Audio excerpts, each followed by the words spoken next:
อันอย่างนั้นคือ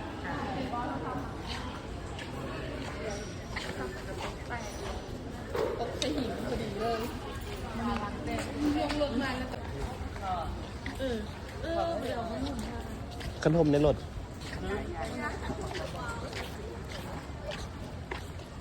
เอาผ้าในกระเป๋าดิคนนี่ผ่าในกระเป๋าเด็ดหน่อยนี่ถ่ายรูปเลยคือถ่ายดูเลยจ้ะ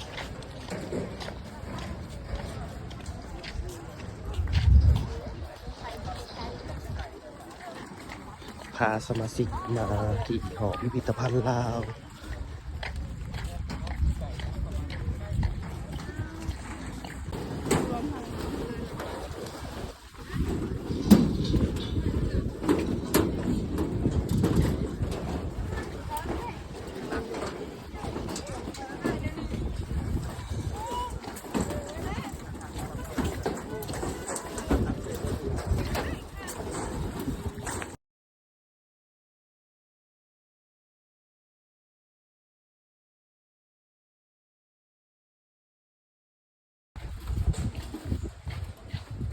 ละ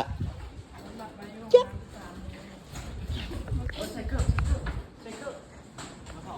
ว่าการใช้แล้วนะอันนี้แบบ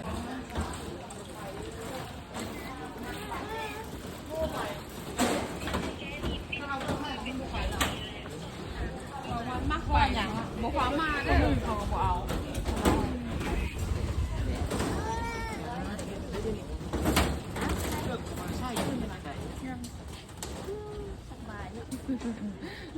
อากาศลมเย็นเลยได้แล้วนะจะเอามาไอ้กี่ห้อยแล้วใช่มันถูกข้างในที่ถึงรู้หุ่น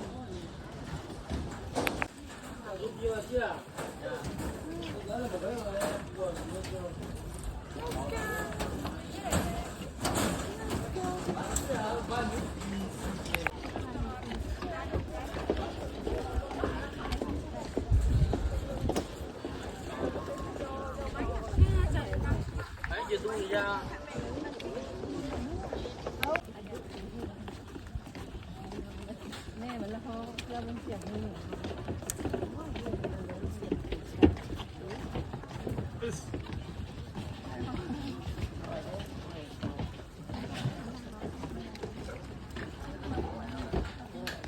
เอาเป็นพืชมีกรอบมันก็เห็นกับเจ้าเขียนว่า150,000ชุด150,000ถ้ามีกรอบมีอย่างไรเขาหูคือ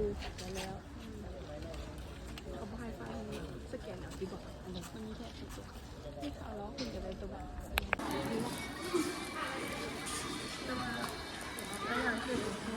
เอาแล้วข้างคือดูครับวิตามินซู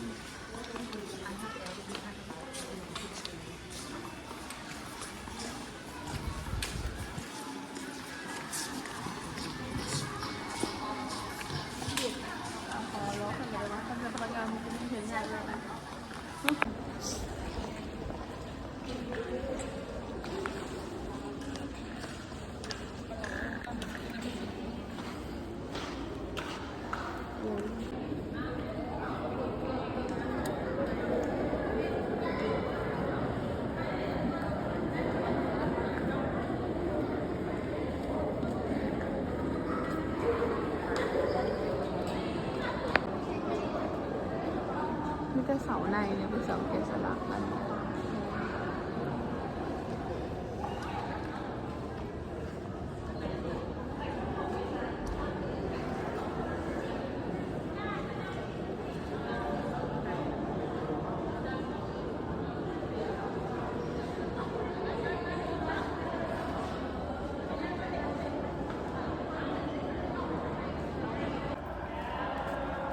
ไปจับไปดิ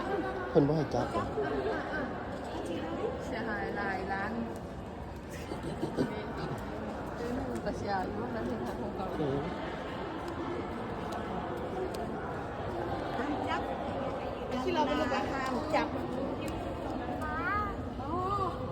โน่โน่โน่โน่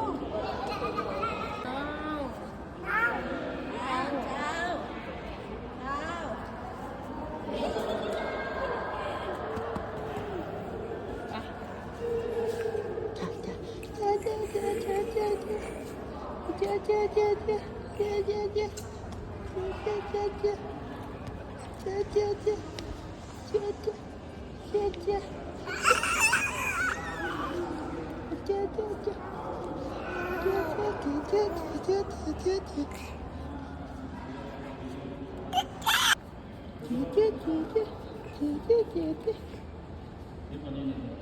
มาพี่ไหม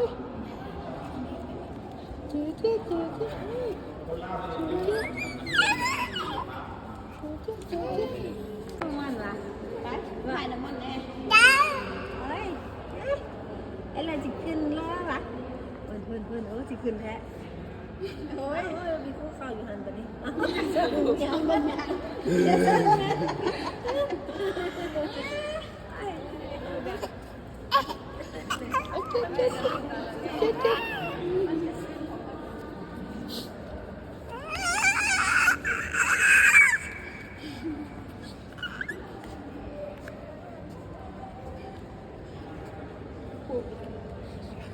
มันจะคงเรา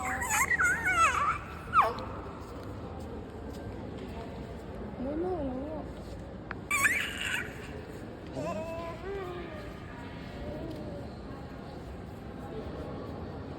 ปีลงแต่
ถ่ายมันเลย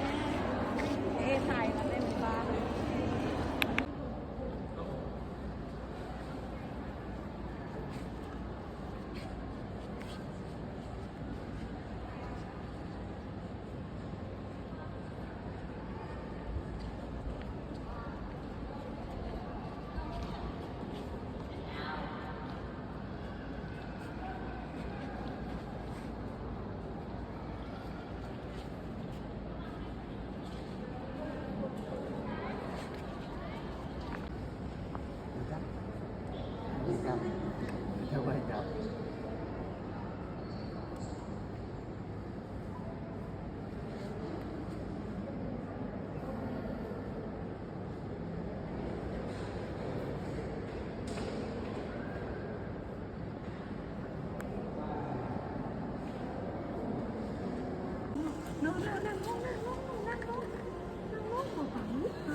เช็ดตัวเปล่าเช็ดตัวเปล่าโอเค